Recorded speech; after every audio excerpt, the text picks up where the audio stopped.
తూర్పుగోదావరి జిల్లాలోని రాజనగరం నియోజకవర్గం సీతానగరం మండలంలోని వేదుళ్లపల్లి పీసీఎస్లో 64 లక్షల రూపాయలు అక్కడ సీఈఓగా విధులు నిర్వర్తించే సురేంద్ర ఎలియాస్ నాని తన సొంత ఖర్చులకు వాడుకున్నట్లుగా గతంలో నిర్ధారణైంది.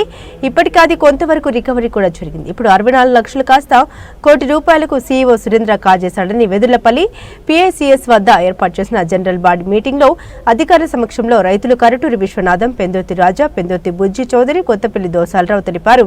ఈ ఎంక్వైరీ కమిటీని పూర్తిగా మార్చి కొత్త కమిటీని వేసి జరిగిన జనరల్ బాడీ మీటింగ్లో తీర్మానంలో అధికారుల సమక్షంలో లిఖితపూర్వకంగా రాసుకున్నారు. వేదుళ్లపల్లి పీసీఎస్లో ఎరువుల గోడౌన్ను తెరిచి స్టాక్ను రైతులు పరిశీలించడం జరిగింది.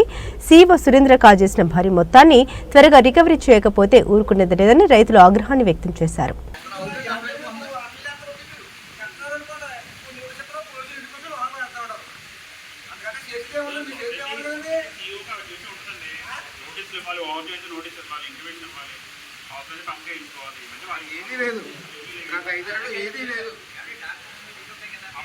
బోర్డు కూడా పట్టించుకోవాలి.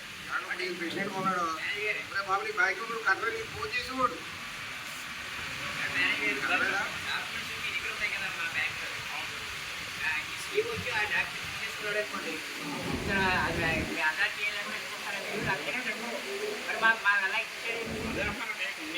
సప్లై జరిగింది. వాడుతున్న సొసైటీ కంప్యూటరైజ్ జరిగింది. కంప్యూటరైజ్ కాదు మొత్తం బయట నుంచి తీసుకున్నారు డేటా ఎంటర్ చేయడం కోసం. బ్యాంకులోకి వెళ్ళండి అంతమంది ఇక్కడ ఉండేది.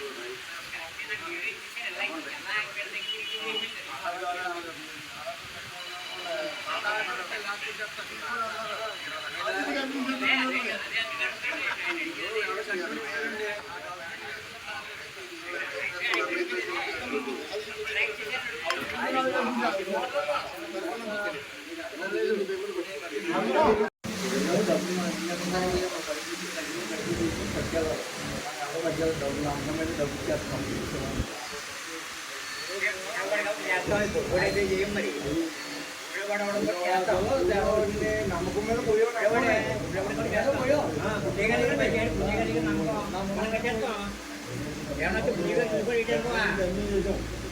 తర్వాత 4 శాతం పార్టీ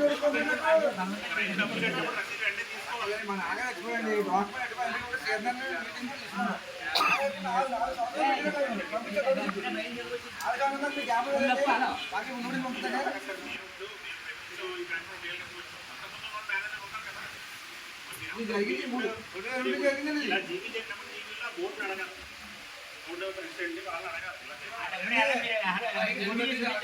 అడిగితే 2021లో జరిగింది.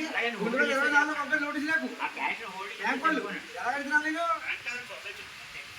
2024లో పంపించారు. 2021లో చచ్చిపోవడం బాగా కడితే 2024లో పార్టీ అంటే 2021 నుంచి కూడా ఆ డేట్లో మేనేజర్లో ఎవరికి కూడా సంబంధం లేదండి. ఎవరికైనా నాకు మొత్తం కాగితం ఇస్తాడు. కాగితాలకు ఇస్తాడు.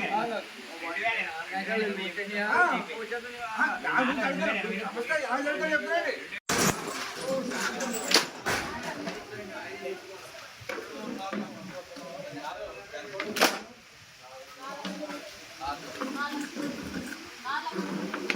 తప్పు కదా బాబు.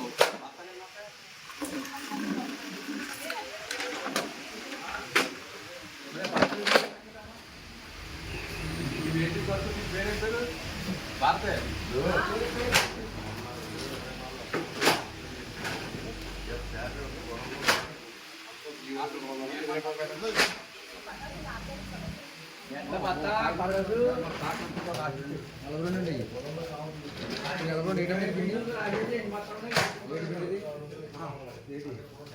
రాసే 10 కోటి రాసే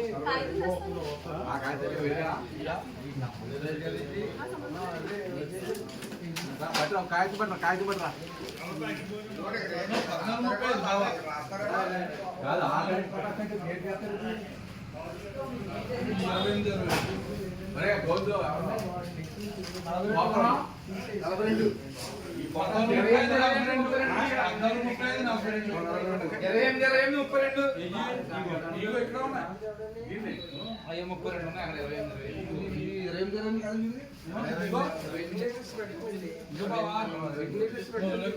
సాఫ్ కూడా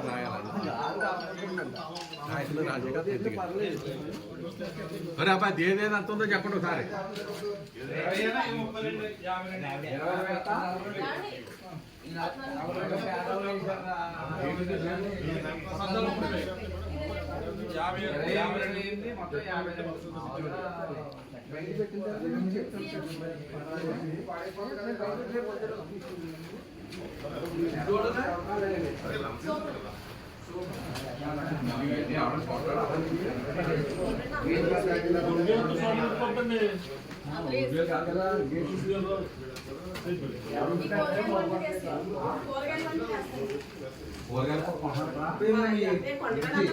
ఏంటి పేరు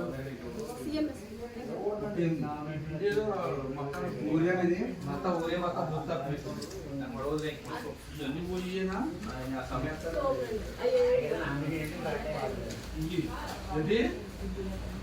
బుజ్జిగా టైం నుంచి అలా ఉంది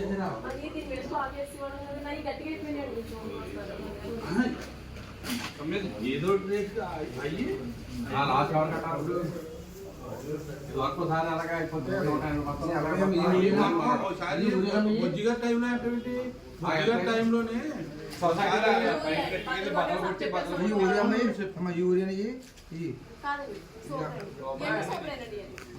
మొత్తం బుజ్జిగా టైంలో ఉండిపోతే మనం కాటి పెంచేసి తక్కువ రేట్కి తిరుగుతుగా రిచ్చాక అవి వదిలిచ్చేసింది.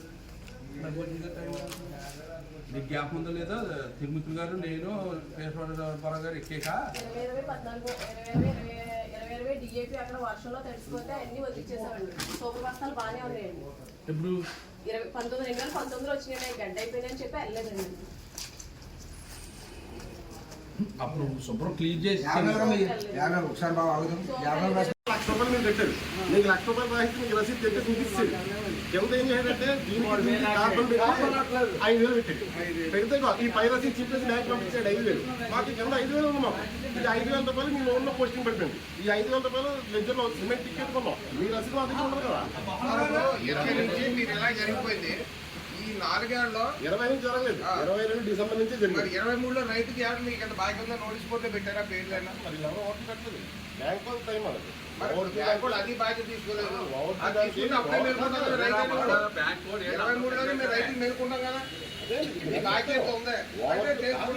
అదే మీకు మొదటి జరిగే స్టోరీ ఇంకోటి ఏంటంటే వీరి దగ్గర ఒక పర్సనల్ ఎజెండా ఉండేది. పర్సనల్ ఎజెండా ఏంటంటే వీళ్ళు ఎవరైతే డబ్బుల్లో స్కామ్ చేశారో ఆ పేరు లిస్టులో తీసేస్తున్నారు. ఓవర్జీ లిస్టులో తీసేసి వేరే ఓవర్జీ లిస్ట్ అది బ్యాంక్ ఇస్తున్నారు.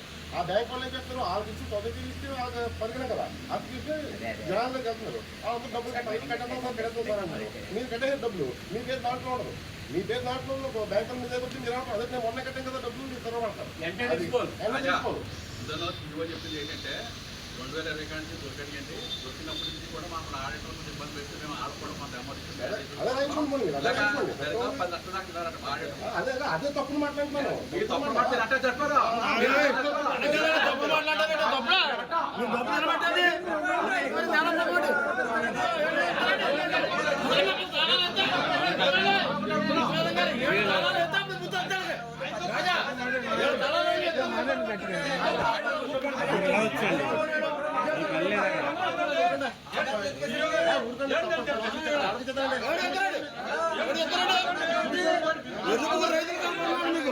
మీరు డబ్బులు తినే మేము మాట్లాడడం దూరం కాదు. మీకు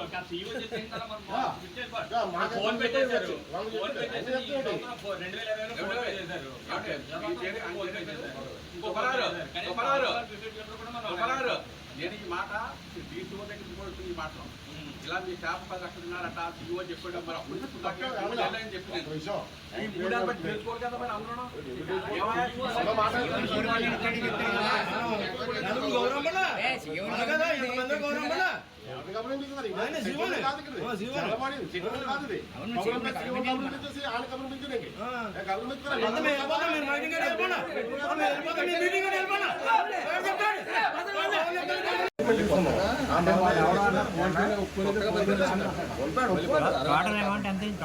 ఈజీగా రాసిచ్చేది ఈ ఆయన టోటల్ అమౌంట్ ఎంత వచ్చింది సార్? సుమారు చెప్తాను 14 అంటే 64 కాకుండా 64, 78 లక్షలు మొత్తం టోటల్ గా. మనం ఇంకా 29 దాకా నోటీసులు ఉన్నాయి. ఇంకా దగ్గర 100 మంది రావాల్సింది. మరి ఎంత పడుతుంది? సపోజ్ ఇప్పుడు ఈ 78 లక్షలు మీకు తేలింది, మొన్న ఒక 50 లక్షలు గడిచి అన్నారు. అక్కడ ఇంకా బ్యాలెన్స్ 50 లక్షలు ఈ 78 సరిపోద్దా? 64 మరి అదే కదా, 60 కట్టాడు. 14 కట్టిందాన్ని మన ఇంట్లోకి ఎందుకు రాదు కదా, రాదు కదా. ఆ 40 లక్షలు 50 లక్షలు కట్టిన ఇంట్లో రాదు. ఇంకా పూర్తిగా క్యాండిడేట్ ఏదైతే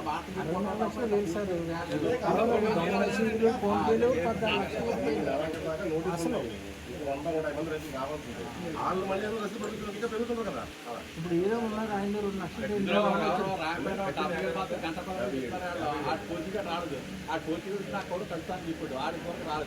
మధ్యాహ్నం వస్తారు సార్, మధ్యాహ్నం వస్తారండి. కోసి ఏం చేద్దాం, మధ్యాహ్నం నోటీస్ ఇచ్చారు ఎంప్లాయ్గా. దీంట్లో ఉద్యోగస్తులు కూడా నోటీస్ నువ్వు ఏం చేసావు ఏదైనా అడిగితే నోటీస్ ఇచ్చారు, రావాలి.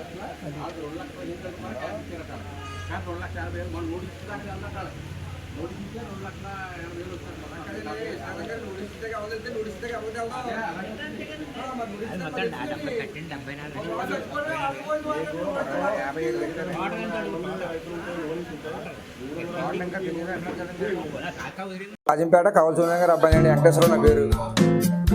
రాజంపేట కవలసూర్య గారి అబ్బాయి అండి, నా పేరు వెంకటేశ్వరరావు అండి. మా నాన్నగారు 2020లో కాలం చేశారండి. 2021లో నేను సొసైటీలో ఉన్న బ్యాలెన్స్, నా నాన్నగారు తీసుకున్న లోన్లో బ్యాలెన్స్ బాకీ మొత్తం క్లోజ్ చేసాను. నేను క్లోజ్ చేసిన తర్వాత 2021లో మొత్తం పుస్తకాలు డాక్యుమెంట్ మొత్తం నాకు అన్నీ ఇచ్చేసారండి. సీతనారాయణ రిజిస్ట్రేషన్ రద్దు కూడా చేసేసారండి. చేసేసిన తర్వాత మళ్ళీ నన్ను కౌరంపి 2024లో మీ నాన్నగారు బాకీ 2,50,000 ఉంటాయి వెళ్తలోనండి. మన సొసైటీ ఎదురు సొసైటీ తనకు రద్దు చేసామండి, తనకు కూడా రద్దు చేసామండి. చేసింది 2024లో నాకు పంపించారండి. దీనికి ఎంతవరకు బాధ్యులండి, దీనికి ఎంతవరకు న్యాయం అండి? దీనికి ఆడిట్లకి కూడా సంబంధం ఉందండి. ఇది ఎందుకంటే 2021లో బాకీ కూడా 2024 లాగా ఆడిట్లు చూసుకోకపోతే నా పుస్తకాలు ఉన్నాయో లేదో కూడా జనాలి కదండి బ్యాంకులోని. నా పుస్తకాలు డాక్యుమెంట్ అన్నీ ఇచ్చేసారండి. ఇచ్చేసినా మళ్ళీ బాకీ ఉందని పంపారంటే నా ఒరిజినల్ పుస్తకాలు డాక్యుమెంట్ దగ్గర లేదు, నాకు లోన్ ఎలాగిస్తారండి నేను? అదే నేను అడిగింది. నాకు దీనికి ఏ విధంగా న్యాయం చేస్తారో చెప్పమని అడిగామండి. మొన్న ఇచ్చి 2024లో చెప్పిన అలా చెప్పారని నేను చెప్పాను. ఆడిటర్ గారిని చెప్పాను. ఆడిటర్ గారు సెక్రటరీ గారు మనకు కలలేదండి. ఈ కాగితాలు పైకి పంపిస్తున్నాము తర్వాత వస్తుందని చెప్పారండి. మళ్ళీ నేను అడగలేదండి బాకీ. మొన్న నోటీస్ పంపిన తర్వాత ఆడిటర్ మనం చెప్పుకొని వచ్చాను. ఆ నోటీస్ పంపినా కూడా మాకు తెలియదండి. అంటే 2021లో జరిగింది, 2024 దాకా నోటీస్ పంపలేదండి. 2024లో పంపించారు నేను. అంటే ఈ 4 సంవత్సరాలు కూడా అలాగే నా దగ్గర బాకీ ఉందో, పుస్తకాలు ఉన్నాయో, పేపర్లు ఉన్నాయో ఈ ఉద్యోగాలకి ఎవరికి తెల్లదండి. మనకి బాకీ ఇచ్చేది సొసైటీ నాని అండి. మొత్తం సొసైటీ సెక్రటరీ ఇస్తారని బాకీ అండి. మనకి బాకీ ఆయన పేరు సురేంద్ర అండి. ఆయన మనకు బాకీ ఇస్తాడు. మన పుస్తకాలు ఆయనకి ఇస్తాం, ఆయన మనకు బాకీ ఇస్తాం. ఆ కాగితాలు మనకి ఇస్తారండి వాళ్ళు. అంటే ఆయనే మనకు బాధ్యత లెక్క. మరి ఆ బాకీ ఆయన బాధిస్తాడు. ఈ బ్యాగ్ అందరూ మన మీద కొట్టండి. ఇప్పుడు అంటే బాకీ కట్టకపోతే వచ్చి ఒక రైతు మీద పడిపోతారు. నేను మేము కట్టేసామండి. మన పీక్ వేసి మన ఉన్నాయి డాక్యుమెంట్లు కూడా ఉన్నాయండి. మేము పట్టిపోయి మా ఆస్తి మేము రాయించుకోండి. మా అన్నదమ్ములు ముగ్గురు కూడా రాయించుకున్నాం. మేము రాయించుకుని ఇప్పుడు 3 సంవత్సరాలు అయిపోయిన తర్వాత వస్తే ఎలాగంటే నాకు తెలియదు. ఈ 3 సంవత్సరాలు కూడా ఏం చేశారండి? నేను ఏమైందని బ్యాంకు పై అధికారులు కూడా వెంటనే ఎగ్జాక్షన్ తీసుకుని సొసైటీని చేయాలండి. ఈ సొసైటీలో నెంబర్ 1 కూడా చేసామండి మేము.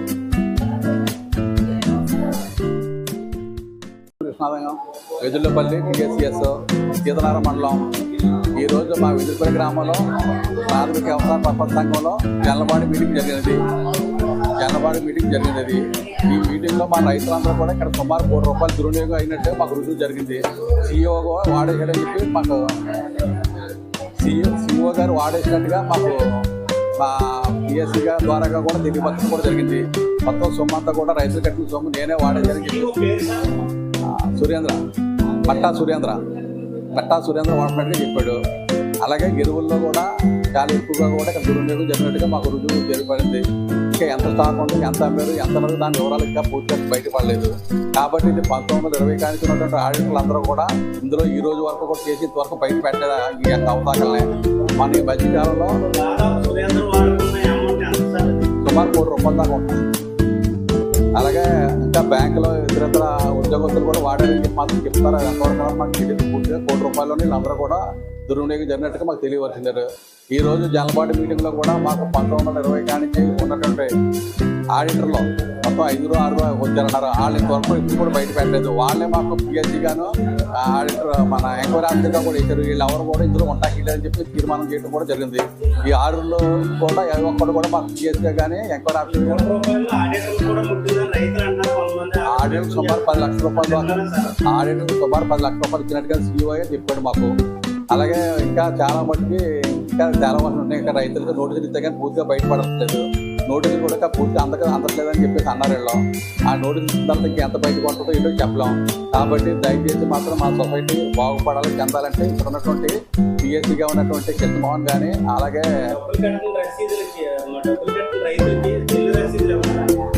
చెల్లు రసీదులు ఇచ్చారు. ఆ రసీదులు అన్నీ కూడా ఫేక్ రసీదులు అంటారు.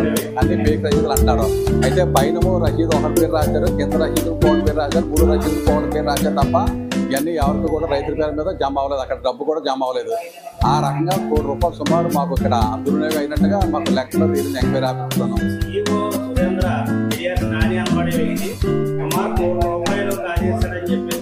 అని ఒప్పుకున్నట్టుగా మా ఒప్పుకున్నట్టుగా ఏ ఒక్కరు కొద్దిగా చెల్లించారు అంటారు కదా. ఎంత మాకు ఇంకా పూర్తి అధికారంగా మాకు తెలియదు. మాకు ఏం పూర్తిగా తెలియదు. దాన్ని బట్టి ఏంటంటే తొందరగా దీని విచారణ వీళ్ళ వల్ల తొందరగా అవుతుంది కాబట్టి విచారణాధికారులను కూడా తీసి తొలగించి మళ్ళీ కొత్తగా వేసి వాళ్ళ త్వరగా తొందరగా మాకు విచారణ జరిపించి రైతులు న్యాయం జరగాలని చెప్పి కోరుకుంటున్నాం. నా పేరు కృష్ణమోహన్, అసిస్టెంట్ రిజిస్టర్ని. వెదులుపల్లి ప్రాథమిక వ్యవసాయ సహకార పరపతి సంఘానికి అఫీషియల్ పిఏసీ కింద ఉన్నాను నేను. ఈవేళ 15/4/2025 వెదులుపల్లి ప్రాథమిక వ్యవసాయ సహకార పరపతి సంఘానికి జనరల్ బాడీ కండక్ట్ చేసాము. జనరల్ బాడీలో రైతులు వచ్చారు.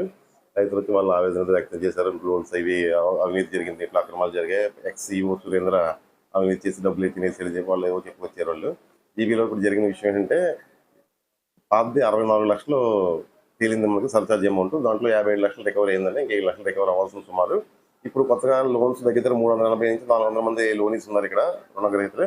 వాళ్ళకి నోటీస్ ఇస్తే ఎంక్వైరీ ఆఫీసర్ గారు దగ్గర 250 పైన రైతులు వచ్చారు. వచ్చి వాళ్ళ 24 లక్షలు సిఇఓ సురేంద్ర ఎలియాస్ నాని అనబడే వ్యక్తి పూర్తిగా వాడుకున్నాడని మరి సురేంద్ర ఒకడు కాదండి. సర్చార్జ్లో ఏమైందంటే సురేంద్ర దాంట్లో కోసేశ్వరరావు, భారతి అని 3 పేరు మీద, ఎక్స్ ప్రెసిడెంట్ రాచూరు గోవింద్ ఇలాంటి వాళ్ళ పేరు మీద 4 పేరు మీద సర్చార్జ్ బుక్ చేశారు. 4 లేదండి. వెంకన్న కంప్యూటర్ ఆపరేటర్ అంటే ఓవరాల్ గా చెప్తున్నారు కానీ ఎక్కడ దాని ఆధారం అయితే ఎక్కడ బయటపడలేదు. ఇంకా చూస్తాం, ఇంకా లోన్స్ ఉన్నారు వాళ్ళ దగ్గర కూడా చూస్తాం, స్టేట్మెంట్లు తీసుకుంటాం. అది 64 లక్షలు అండి. ఇప్పుడు ఈ 250 మంది సుమారు లోనీస్కి నోటీసులు జారీ చేస్తున్నారు ఎంక్వైరీ ఆఫీసర్ శివకుమార్ గారు. వాళ్ళందరూ రావడం జరిగింది. కొంతమంది వచ్చారు, కొంతమంది మా లోన్లు కరెక్ట్గా ఉన్నాయని చెప్పి రసీదు సంతకం పెట్టి ఇవ్వడం జరిగింది. కొంతమంది డిఫరెన్స్ ఉన్న ఒక 40 నుంచి 50 మంది రైతులు మా లోన్స్ డిఫరెన్స్ వచ్చేయండి, మీరు ఇచ్చిన నోటీస్కి మా దగ్గర ఉన్న రసీదుకి అని చెప్పి వాళ్ళ దగ్గర ఏవైతే రసీదులు ఉన్నాయో అవన్నీ పట్టుకుని చూపించడం జరిగింది. అవన్నీ పట్టుకుంటే దగ్గర అవి సుమారు ఒక 14 లక్షల దాకా తేలిందండి. ఆ 14 లక్షలు ఏంటంటే మళ్ళీ సురేంద్ర ఎక్సీఓ సురేంద్ర స్టేట్మెంట్ తీసుకున్నారు ఎంక్వైరీ ఆఫీసర్ గారు నా సమక్షంలోనే. తీసుకుంటే సురేంద్ర ఇవన్నీ నేనే వాడుకున్నాను, నా సొంతానికి వాళ్ళు డబ్బులు పే చేశారు, నా ఫోన్ పేల ద్వారా వాటి ద్వారా అది నేను వాడేసుకున్నాను, సంఘానికి జమ చేయలేదు. ఈ 14 లక్షలు పూర్తిగా బాధ్యత నాదే అని సురేంద్ర ఒప్పుకోవడం జరిగింది, స్టేట్మెంట్ ఇవ్వడం కూడా జరిగింది. కట్టేస్తాను 10 days 15 days కట్టేస్తాను అంటున్నానండి. అది ఇంకా సుమారు 100 మంది రైతులు రావాల్సి ఉన్నారు. నోటీస్ అందుకు ఇంకా రావాలి. ఏప్రిల్ 30 దాకా టైం ఇచ్చేవాళ్ళు నోటీసులకి. వాళ్ళు వస్తే ఇంకేమైనా బయటపడుతుంది చూడాలి. కరుటూరి విశ్వనాథం గారు ఇంచుమించు ₹1 వరకు వాడుకున్నాడు సురేంద్ర అని చెప్పేసి అంటారు. ఆయన దగ్గర ఏమైనా ఆధారం ఉందేమో నాకైతే తెలియదు, కానీ మాకైతే బయటపడింది అయితే ఇప్పటికి 78 లక్షలు అండి. అందులో 57 రికవర్ అయింది. ఇంకా 31 లక్షలు మనం కట్టాలంటే ఇప్పటికి ప్రెసెంట్. మరి ఆధారాలు మాకు విశ్వనాథం గారు ఆధారాలు అయితే మాకేం ఇవ్వలేదు. మరి ఆయన మాకు ఆధారాలు ఏమి ఇవ్వలేదు.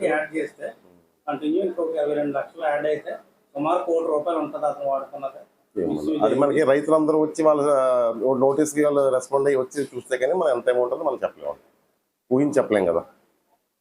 ఇది ఈ అమౌంట్ రికవరీ ఎప్పుడు 10 days టైం ఇచ్చారని టైం ఏమి ఇవ్వలేదండి. అతని స్టేట్మెంట్లో నేను 10 రోజుల్లో కట్టేస్తాను స్టేట్మెంట్ ఇచ్చాను. మనం ఏం టైం ఇవ్వలేదు వాళ్ళకి.